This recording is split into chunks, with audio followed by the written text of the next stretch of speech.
Pernah dengar kan bau mulutnya orang puasa itu lebih mewangi harum di sisi Allah ya dibandingkan dengan minyak kasturi. Pernah dengar enggak? Itu kan la khulufu famis shaimi atyabu 'indallahi ta'ala min rihil miski, gitu kan? Bismillahirrahmanirrahim. Assalamualaikum warahmatullahi wabarakatuh.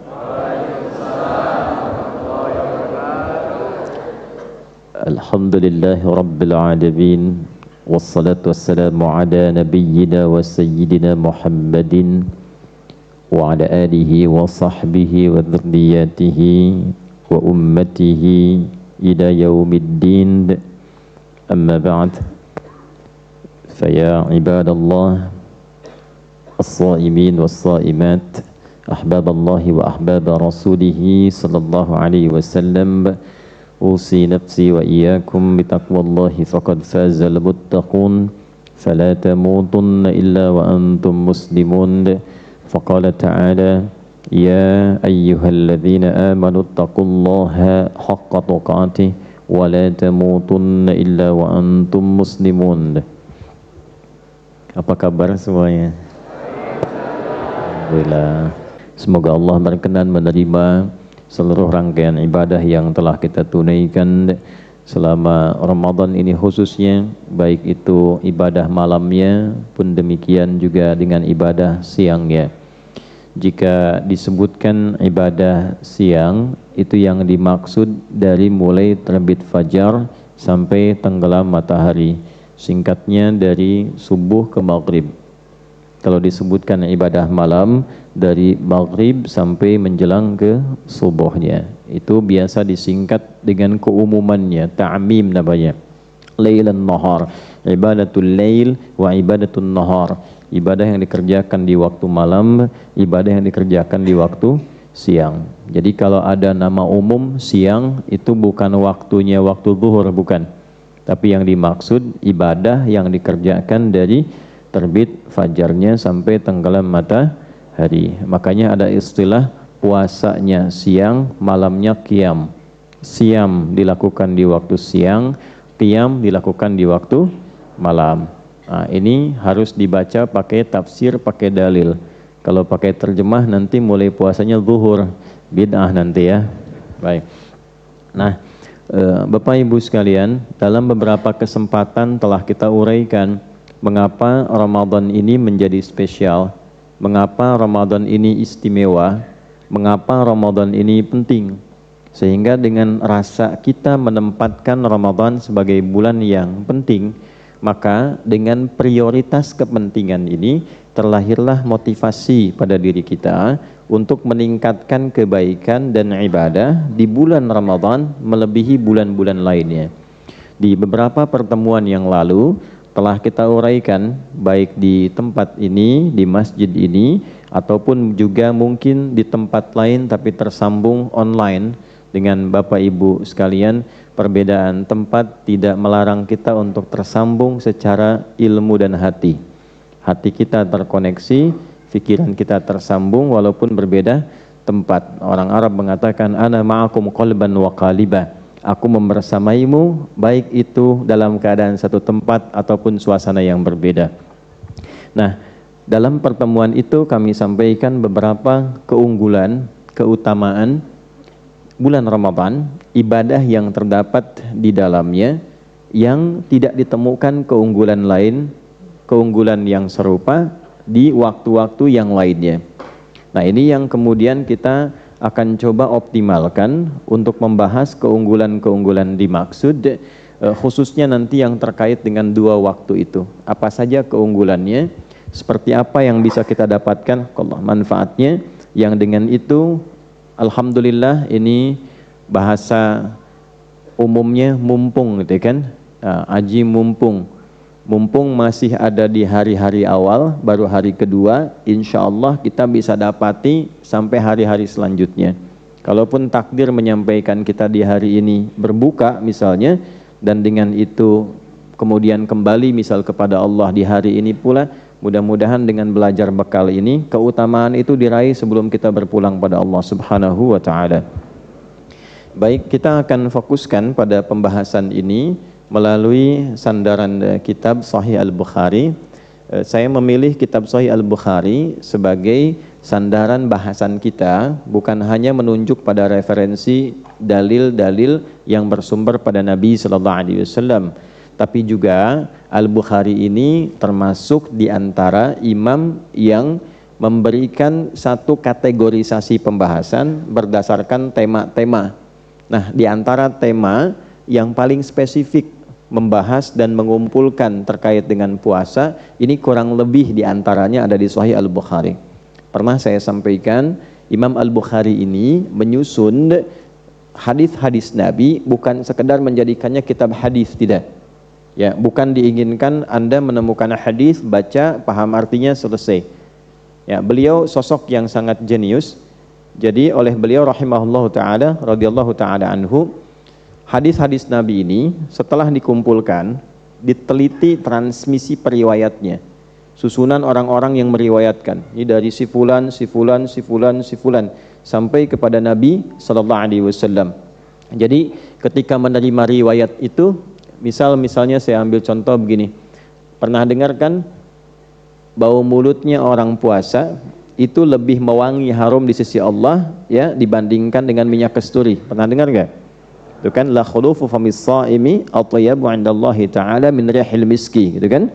Baik, sebelum masuk ke tafsir, tahu dari mana itu kalimat Nabi? Maka beliau diurut dulu, ya, diurutkan. Oh, saya menerima ini dari Abdullah bin Maslamah. Sezaman dengan beliau ditemukan nih, Abdullah bin Maslamah menerima dari siapa? Dari Malik. Malik menerima dari siapa? Abi Zanad. Abi Zanad menerima dari siapa? A'raj. A'raj menerima dari siapa? Dari Abu Hurairah radhiyallahu taala anhu. Maka sampai ke sahabat Abu Hurairah, tersambunglah itu kepada Nabi sallallahu alaihi wasallam. Itu semua hadis itu seperti itu, Bu, Pak. Jadi bukan tiba-tiba misalnya mimpi ketemu Nabi nulis hadis, tidak begitu. Ini ada standarnya. Dan ini yang menjadikan kitab ini termasuk kitab terkuat dalam referensi hadis dari segi validitasnya. Divalidasi oleh ulama, dan karakter yang meriwayatkannya itu dicek dulu. Kalau ada orang bermasalah, walaupun membawa disebutnya hadis, itu nggak diambil hadisnya. Makanya disebut kitab hadis yang paling terpenuhi syarat-syarat hadis yang baik di dalamnya. Kan 5 itu. Mattasala isnaduhu binaqlil 'adid dhabiti 'anil 'adid dhabiti min ghairi syudzudin wala 'illatin qadihah. Paham? Tidak. Ya, tersambung sanadnya dari orang-orang yang kredibel, hafalannya kuat, tidak punya cacat dan tidak punya problem sosial. Jadi kalaupun ada orang yang hafal, sekarang ditanya 5 menit kemudian jadi koma, itu turun status hadisnya jadi hasan. Kan? Kemudian ini bagus hafalannya, tapi ternyata misalnya punya kepribadian yang kurang bagus walaupun pada hewan. Ya, Imam Al-Bukhari pernah jalan untuk mengambil hadis. Tiba kemudian setelah tiba di tempatnya ditunjukkan oleh orang itu sedang bermain dengan binatang. Ada yang menyebut keledai, ada yang menyebut ayam, kayak mau ngasih makan begini. Ya. Nah, kemudian hewannya datang, begitu tiba nggak dikasih makanan. Itu oleh Imam Al-Bukhari nggak diambil riwayatnya. Sudah jalan jauh, Bu. Sudah jalan jauh. Tuh, kayak gini misalnya, ibu jauh udah kesini nyampe. Yes, mau ngambil informasi, tiba-tiba ustadznya main-main sama ayam, kan? Nah, datang ayamnya cuma dibeginiin aja, kan? Tapi nggak dikasih makan. Saya tanya, ibu tetap ngaji nggak? Ada. Kalau ngaji aja, nggak apa-apa, kan namanya ngaji, kan? Ya, kalau ini riwayat, karena ini riwayat tersambung ke Nabi, harus dijaga kehormatan nabinya.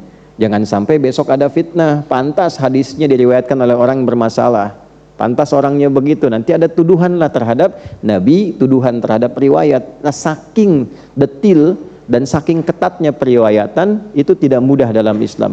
Karena itu alhamdulillah semua ajaran di kita itu terjaga, apalagi Al-Quran, semuanya terjaga. Jadi tidak ada potensi penyimpangan, ajarannya tidak akan menyimpang. Yang menyimpang mungkin orangnya, yang ngarang-ngarang orangnya, tapi ajarannya sempurna.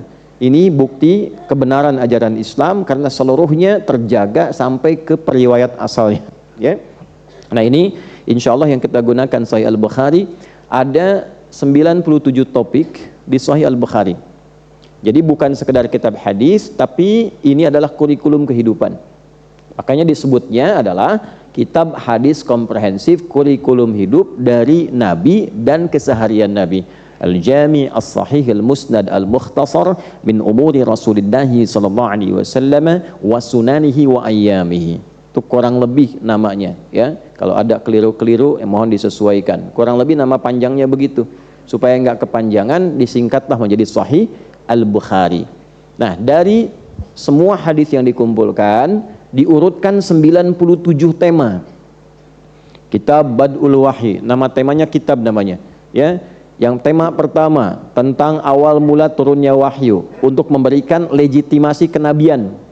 Jadi yang disampaikan ini oleh sosoknya ini Nabi Rasul, bukan orang biasa. Tahu dari mana yang menyampaikan Nabi? Cirinya begini. Kalau tidak terpenuhi begini, berarti bukan Nabi. Nah, maksudnya apa? Kalau kelak ada yang mengaku Nabi, kita langsung bisa tepikan. Karena mustahil akan bisa memiliki ciri-ciri kualifikasi semacam ini. Makanya Nabi langsung komen dan kita langsung like and subscribe. Ya, kata Nabi, la nabiyya ba'di, tidak akan pernah ada nabi setelah saya. Kalimat la di sana juga menunjukkan selain menolak, berpotensi akan muncul orang mengklaim nabi. Setelah saya meninggal, mungkin akan ada nanti yang mengklaim dirinya nabi. Langsung tepikan aja, nggak mungkin. Tahu dari mana itu? Maka Imam Al-Bukhari menurunkan hadis-hadis Nabi yang disebut Nabi ini ukurannya seperti ini. Maka dibukalah kitab Bad'il Wahyi. Setelah paham ini, kita mengerti yang nyampaikan ini, topik-topik selanjutnya itu Nabi, bukan orang biasa. Ya, antum punya ustadz, ada kiai, ada habib yang sangat jadi panutan, nyampaikan sesuatu, antum langsung kerjakan kan? Nah ini Nabi di atas itu semua, memberi petunjuk pada kita, masa nggak kita kerjakan? Ya kan?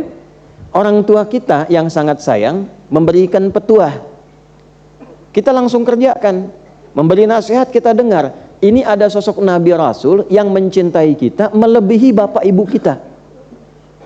Melebihi bapak ibu kita. Harisun alaikum bil mu'minina rauf rahim. Sangat peduli pada kita. Belum lihat kita, sudah minta sama Allah yang terbaik untuk kita.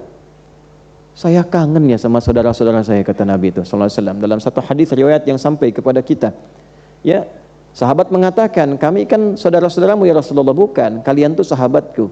Saudara-saudariku itu adalah orang-orang dari umatku yang mereka nggak pernah lihat aku, tapi mau beriman kepadaku. Dan itu didoakan oleh Nabi sallallahu alaihi wasallam, minta kepada Allah supaya umatnya dibimbing, diberikan hidayah, diberikan kebaikan. Jadi belum kenal kita, belum lihat kita, kita tak melihatnya, itu sudah peduli dengan kita. Makanya melebihi kasih sayang daripada kedua orang tua kita sendiri. Karena itu kalau Nabi ngajarkan, ngasih petunjuk pada kita tentang semua yang tema ada di sini, maka bukan sekedar didengar, seharusnya membuat kita dengan cerdas langsung mengamalkannya. Karena itu 97 topik ini keluarkan. Karena Nabi yang bilang, ada kitabul iman, topik tentang iman. Kalau imannya pengen naik dan dijaga supaya nggak turun bagaimana? Ada 57 hadis di sini. Kerjakan ini, kalau kata Nabi A, kerjakan. Kata Nabi B, tinggalkan, tinggalkan. Ada kitabul ilmi, topik ilmu, gimana cara belajar supaya cepat pintar, diridhoi Allah, mudah paham, gampang mengamalkan. Ada topiknya. Nah singkatnya, di topik ke-30 dari 97 ini, ada namanya Kitabus Shaum, topik tentang puasa. Yang kitabnya sama dengan kami, ada di halaman 280, Kitabus Shaum, topik nomor 30. Nah di topik nomor 30 ini dibagi lagi menjadi 69 subtopik. 69 subtopik ini di bawahnya ada 121 hadis. Jadi topik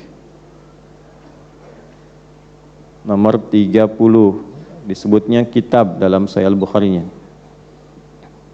Ya, Kitabus Shaum ini untuk menunjukkan makna umumnya, nanti prakteknya disebut siam. Kan? As-siyam, as-siyam, bukan asyab. Nah. Kemudian di sini ada 69 subtopik, cabang pembahasan. Subtopik itu cabang pembahasan, judul-judul kecil, diistilahkannya dengan bab.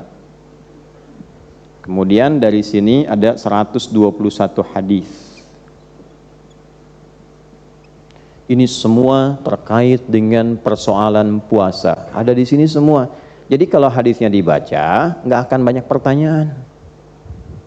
Ya, di sini semua lengkap tentang cara mulainya, keutamaan puasa itu apa, bagaimana menunaikan ibadah malamnya, berapa rakaat sholat tarawihnya, kemudian saat sahur itu waktunya jam berapa kurang lebih, lalu kalau adzan berkumandang masih boleh makan atau tidak, kalau imsak itu prakteknya bagaimana, terus kalau ketemu istri mau berangkat tiba-tiba salaman, batal apa enggak puasanya, kalau dikecup batal apa enggak puasanya, kalau kesiangan, jangan ketawa dulu ya, kalau bangun kesiangan apakah bagaimana status puasanya, kalau nggak sempat sahur bagaimana, lengkap semuanya ada di sini. Menentukan awal puasa itu seperti apa, petunjuknya ada semua.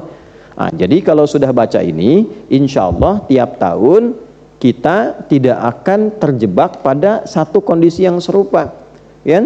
Tiap ada pertemuan kan pertanyaannya selalu itu, Ustadz yang betul itu tarawih 11 atau 23? Kalau 11 itu 222 ujungnya 3 atau 443 gitu kan. Terus jawabannya kan karena udah sering disampaikan akhirnya kemana-mana.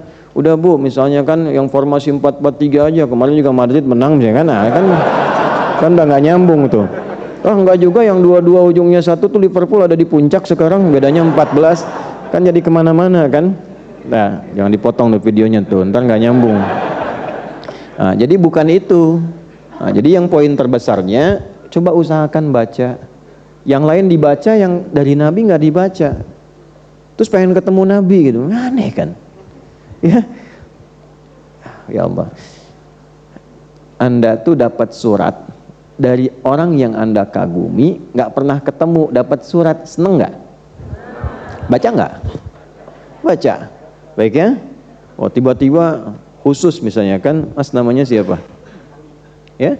Ali. Mas Ali tiba-tiba dapat surat dari Raja Salman, khusus buat Mas Ali, misal. Tuh, ekspresinya udah begitu kan? Seneng nggak? Sangat senang kan? Padahal isinya cuma nanya doang, apa kabar gitu. Ya kan? Kayak hal, tapi senangnya luar biasa kan? Dia, sekarang kita dapat surat dari Nabi. Isinya banyak, 121 surat dari Nabi. Yang kita sebut hadis itu. Terus di dalamnya membimbing kita supaya bahagia. Ali, kamu kalau pengen bahagia gini. Adi, kamu kalau pengen sukses gini. Kalau puasa kamu pengen nikmat tuh begini. Ini yang harusnya kita baca tuh ini. Fulan kalau pengen pintar, gini cara belajarnya. Fulanah kalau kamu sering galau, pengen tenang, ini obatnya begini. Kamu kalau sama anak begini, solusinya begini. Kalau orang tua begini, ini jawabannya. Ya. Itu yang ditampilkan. Nah, oleh karena itu, coba kita hadirkan beberapa yang mungkin bisa kita tampilkan karena waktunya terbatas di kesempatan kali ini. Insya Allah kita akan mengaji beberapa yang utama dalam Ramadan, apa yang paling utamanya, sehingga yang utama ini kalau kita kejarkan level atas, kalau nggak sampai nyangkutnya kan masih di yang sedang-sedang, tuh kan? Makanya kan rumusnya begitu. Kalau sedang kuliah, teman-teman mahasiswa langsung pasang target IPK 4. Nggak usah pakai amin, langsung IPK 4 ya. Nah, nanti effortnya pun akan besar, usaha kita akan tinggi mewujudkan itu. Kalau nggak nyampe, jelas nyangkutnya 3,9, 3,8, 3,7. Ini masang 3, gitu kan? Nyangkut 2,7, alhamdulillah katanya, nggak pakai, paling tinggi. Sama ke surga juga targetnya Firdaus, ya kan? Targetin Firdaus paling tinggi, tingkat paling tinggi. Jadi kalaupun nanti amalannya tidak cukup ke situ, misalkan itu sudah ditambah dengan macam-macam ya, dengan rahmat yang lain, amalan lain belum cukup ke situ, ya, maka nyangkutnya jelas mungkin di surga Aden, Jannatun Naim. Ya, tapi kalau pasang targetnya yang penting surga dah gitu kan. Ya, mau di mana aja, kelas yang kecil juga nggak apa-apa. Ya, kalau nggak nyampe kan susah. Udah kan? Nah, itu yang coba kita hadirkan. Yuk fokus pada pembahasan, waktu kita singkat. Amalan utama di bulan Ramadan. Jemaah sekalian, seperti diketahui dalam pengantar tadi bahwa amalan-amalan Ramadan dibagi pada 2 waktu secara umum. Ada amalan yang dikerjakan di waktu malam, ya kan? Ini disebut dengan ibadatul lail. Saya tulis sini ya. Ibadatul lail. Ada ibadah yang dikerjakan di waktu siang. Ibadatul nahar. Ya. Ini amal Ramadan. Baik. Di antara sekian amalan ini ada beberapa amal-amal yang utama. Amal utamanya dibagi dua. Ada yang berupa, ini kita turunkan ke sini dulu, amal utama. Ada yang berupa amal utama itu berupa perintah. Ada juga sifatnya yang berupa larangan.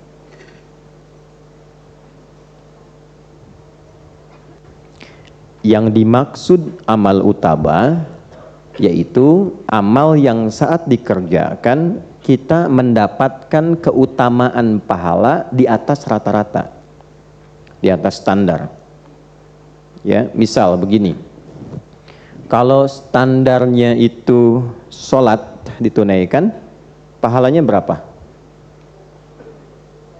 Kalau tidak tahu, cepat katakan Allahu a'lam ya, biar cepat, biar cepat ya. Biar cepet nih. Salat misalnya. Ini ukurannya gini, kita pakai Al-Qur'an aja. Salat itu diantara amalan yang disebut namanya dengan hasanah. Kan? Ibu hasanah, ibu salat. Ya, kalau enggak salat bukan hasanah tuh, ya. Dari mana taunya? Quran surah ke-11 Hud di ayat 114. Aqimis salata tarafain nahar wa zulafan minal lail. Innal hasanati yudhibnas sayyiat. Tunaikan sholat itu yang terangkai dari mulai siang, fajar sampai terus masuk ke maghrib, kemudian maghrib sampai ke isya terus. Nah, itu semua perbuatan hasanah. Innal hasanati, sungguh semua perbuatan hasanah dari rangkaian sholat itu yudhibnas sayyiat. Di antara manfaatnya menghilangkan keburukan-keburukan, menghapuskan otomatis dosa kecil. Jadi antara sholat satu ke sholat yang lain itu menggugurkan yang kecil-kecil. Malam takunil kabair, sepanjang bukan dosa besar. Salah lihat, salah dengar, salah bicara, itu kan? Ya, itu nanti dari subuh ke zuhur kan boleh jadi berpotensi ya, terjadi, berlaku itu. Nanti ketika sholat zuhur itu dihapuskan semua dengan sholat. Kecuali dosa-dosa besar yang butuh tobat secara khusus, secara spesifik. Nah, ini diantara dalilnya. Nah, karena salat masuk perbuatan hasanah, maka konstruksi hasanah itu ketika menunjuk pahala, kemudian diurai lagi di Quran surah ke-6 Al-An'am di ayat ke-160. Bagaimana bunyinya? Man jaa'a bil hasanati falahu asyru amthaliha. Siapapun yang mengerjakan satu perbuatan hasanah, dia mendapatkan poin 10 kebaikan. Ini yang disebut pahala. Ya, ini yang sering kita istilahkan pahala. Nah, ukurannya jangan dilihat 10 begini, tidak. Nanti ada salah satu ukuran yang bisa kita jadikan acuan, diantaranya hadis datang ke masjid. Itu baru datang kalau niatnya ibadah, mendapatkan 25 poin. Jarak satu keduanya itu bisa 500 tahun. Dua ketiganya 500 tahun, tiga keempatnya 500 tahun. Karena itu ukuran pahala ini nanti akan tampaknya sebelum meninggal. Dalam sakaratul maut ditunjukkan sehingga orang yang banyak pahalanya senyum, gembira, tenang, ya, jiwanya tenang karena sering ibadah. Ya, orang yang mengerjakan hasanah disebut abdun, jamaknya ibadun. Pekerjaannya ibadah. Makanya ketika mau meninggal sifat ibadahnya disebutkan lagi. Disebut oleh Allah sebagai hamba-hambaku, ibadi. Quran surah 89 ayat 27 sampai ayat 30. Ya ayyatuhan nafsul mutmainnah irji'i ila rabbiki radiyatan mardiyah fadkhuli fi ibadi wadkhuli jannati. Jadi begitu disebutkan sifat ibadahnya, ditampakkan ukuran pahalanya. Dari pahala itu surganya begini, tenanglah hatinya, senyum wajahnya. Saat tenang itulah dicabut nyawanya dalam keadaan yang sangat indah. Itulah husnul khatimah. Jelas? Ya, itulah husnul khatimah. Semoga Allah golongkan kita termasuk yang demikian. Nah, ini satu kali amal dapat 10. Nah, 10 ini nggak cukup dengan amin. 10 ini memang harus dikerjakan, ya.